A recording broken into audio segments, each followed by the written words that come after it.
Good day from the studio of Namibian Media Holdings. I'm Jo-Maré Duddy from Market Watch, and we are continuing our conversation about the Enabling Environment for Sustainable Enterprise, EESE for short, the survey that will be launched on Thursday. It's a partnership between the Namibian Employers Federation and the International Labour Organization. With me in the studio, Charity Mwiya. She's the acting CEO of the Namibia Chamber of Commerce and Industry. Charity, welcome. The EESE survey as such, it has identified several shortages in this or skills gap in the employment market. How do you see business can address this? Thank you very much. Actually, the issue of skills shortage in the country is not something that is actually new. I think we've had this conversation for quite a long while now, and I think it's just about time that probably the different role players really speak to each other and understand what really are the challenges that are there, and what really are the skills that business is really lacking. And also, in speaking with the concept of the 4 Ps here, all these role players, I think even when government is developing its national development plans, the private sector and all the role players included, we need to also be preparing ourselves to make sure that the kind of priorities that government has set in all of these development plans also speak to the kind of skills that will be required, and you already prepare well. How much have we prepared the young people who should actually now be in the job market to really be able to be employable in these sectors, for example?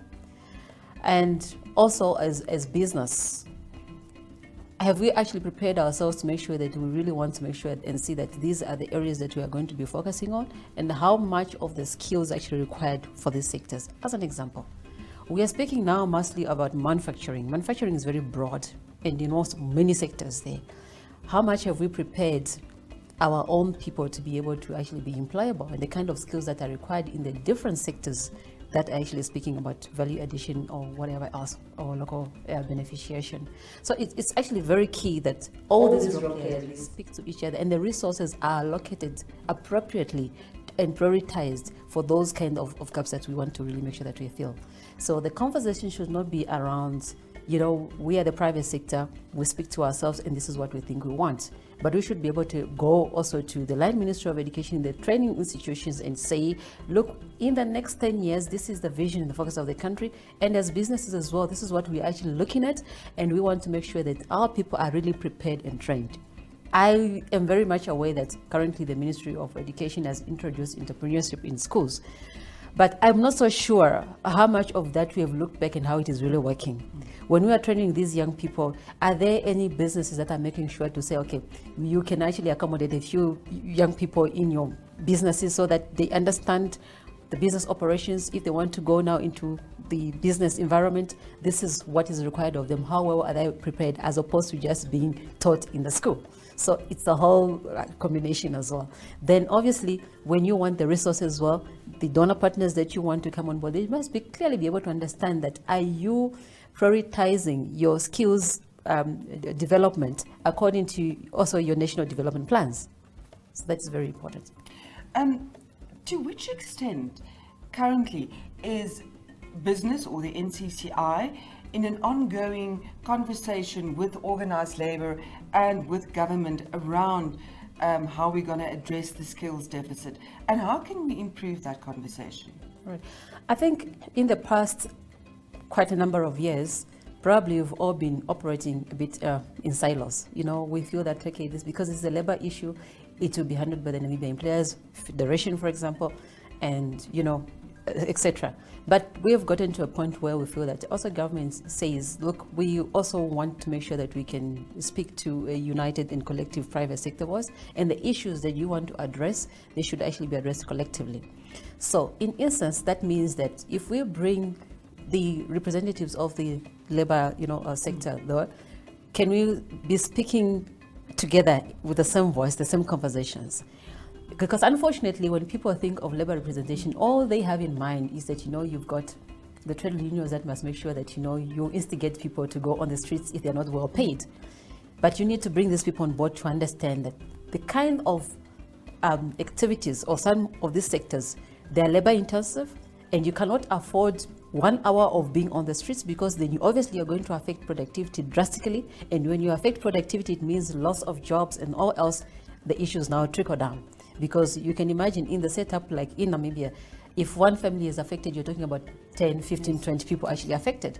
So it must also be to a point where when we are conversing and we agree on the issues that we really want to address, we all have a clear understanding that the end result or the goal here is to make sure that we can make our economic agenda really very, very fruitful and fully realized. And everybody else has a role to play. Everyone else in the whole system has a role to play, as an individual, as an employer, as a business person, also as a labor representative person. So we need to be conversing in the same direction. So I'm glad that we're at a stage where we have managed to come together with the different sector associations, including those that are representing labor, in particular NEF, that has really been doing a tremendous job in this particular sector, to ensure that also business are also involved in terms of exactly addressing the skills gap.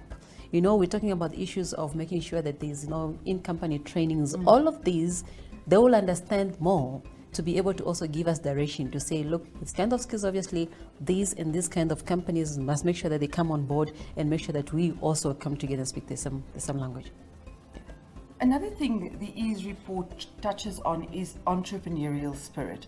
Now, according to you, how can we foster this entrepreneurial spirit better in Namibia? Thank you very much. That's very important. I think over the years, a lot of young people have probably only understood that you only go to school to make sure that when you finish school, you look for employment in government. We've not really been trying to prepare our young people to say, look, you must also get to school to make sure you can become an employer. Now, we are at a stage where everybody now almost thinks that going into business, the first priority is really to make money. Yes. As opposed to make sure that we know we have an economy that we need to make sure that we see and we grow industrialists. I think the current situation has revealed a lot to us. That do we really have industrialists in this country? Because I think most of the players in the private sector have mostly been dependent on capital projects, meaning obviously like almost what they term a tenderpreneurship economy. Yes. And when the current situation happens, then you realize that, okay, there's something that we were not doing right. Have we really been preparing our people really to become entrepreneurs? And mind you, entrepreneurship is not something that you can force on somebody. It also must come from the heart, that somebody is prepared and wants to be an entrepreneur. So from the private sector, really what we're trying to do now is to make sure that we can involve all the role players from the tertiary institutions as well. And you need to be able to identify talent. You know, you identify talent, and that talent you're able to groom it and mentor them so that they know exactly how to prepare themselves when they want to become entrepreneurs. Then also to make sure that you have the right kind of information that these people should actually have at hand.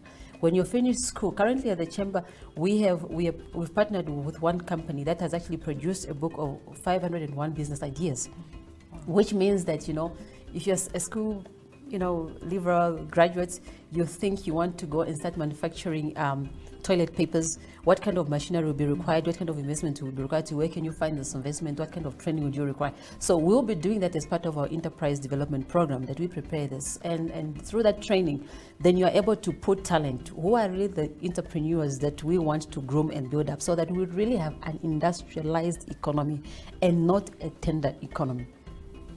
I think what is critical for us is really to all of us understand that we have a shared vision for the country. And this vision will not be attained if we all don't speak the same language and drive in the same direction. So we need to understand that the role players there, and I must really thank NEF and ILO for really producing this report. And I really encourage that all the partners in these 4 Ps really give it its full support. Because first of all, the people we're talking about are the people that needs to be employed, the people that needs to make sure they're taken care of, so that we address the high levels of unemployment and poverty, ignorance, and all else. And then, of course, you come now to the practical part of it, which is now business. I think as the different role players there, whether it's sector associations, whether it's the Chamber of Commerce as well, we need also to make sure that we are fully in alignment with the national visions as well. Now, the conversations obviously have to be there, but I think what is important, maybe on the policy side now, we have seen the gap there, and that sometimes we rush into laws without actually first consulting the people that will be affected by those laws or legislation that we are trying to plan. So I think at initial planning stage, the conversation must already be there. If we want to actually develop policy or legislation, what should this policy be addressing? What really are the issues that, or the factors that are driving us to actually come with this kind of legislation? And I think we have seen it with quite a number of legislation that eventually they had to be, protested, or maybe, not protested against, maybe, high levels of disillusionment from both sectors, for all the sectors, like, no, we were not properly consulted, and this is not really speaking to what we want to achieve as a country.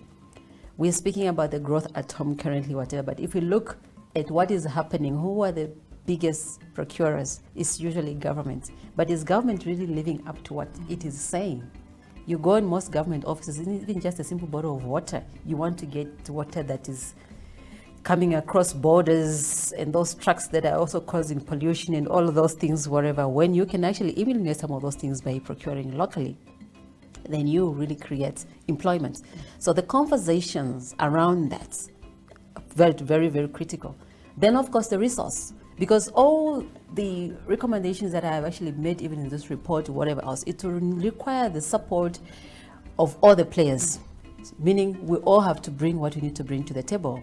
The issues that we need to address, whether it's policy issues, really the issues of actually addressing the skills gap, business role also in terms of making sure that we have the correct information and advisory services really to prepare and equip potential entrepreneurs.